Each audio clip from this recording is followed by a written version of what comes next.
Hello everyone, আসসালামু আলাইকুম। সবার কী অবস্থা? আশা করছি সবাই ভালো আছেন। আল্লাহর রহমতে আমরাও ভালো আছি।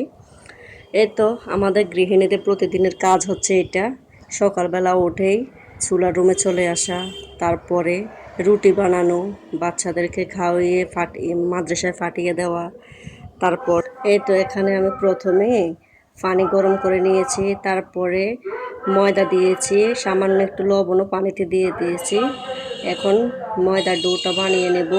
বানানোর আগে একটু তেল দিয়ে দিয়েছি। তেল দেওয়ার কারণ হচ্ছে আপুরা, যাতে তোমরা যখন ডোটা হাতে মাখবা তখন যাতে তোমাদের হাতে না লাগে, সেই জন্যই এই পদ্ধতিটা। যদি অবশ্যই তোমরা না জানো, এভাবে দেখে একবার ট্রাই করতে পারো, দেখবা।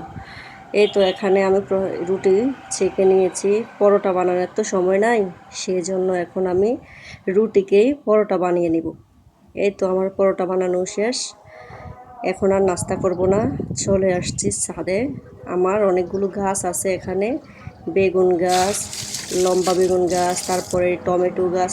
অনেকগুলো গাছ কিন্তু আমার মারা গেছে, জানি না কী কারণে মারা গেছে।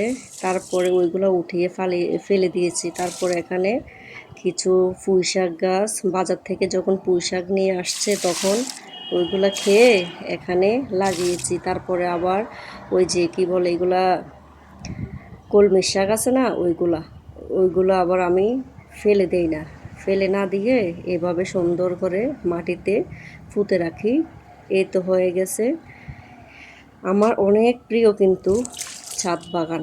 আমার আসলে বারান্দা নাই তো, এই তো এখানে ছোটোখাটো একটা বাগান করেছি। এই ফুলটা কিন্তু আজকে ফুটেছে অনেক সুন্দর, মাশাআল্লাহ। গাছে পানি দেওয়া শেষ করে এবার দুপুরের জন্য রান্নার প্রস্তুতি নিচ্ছি। আজকে এই পর্যন্তই, আল্লাহ হাফেজ।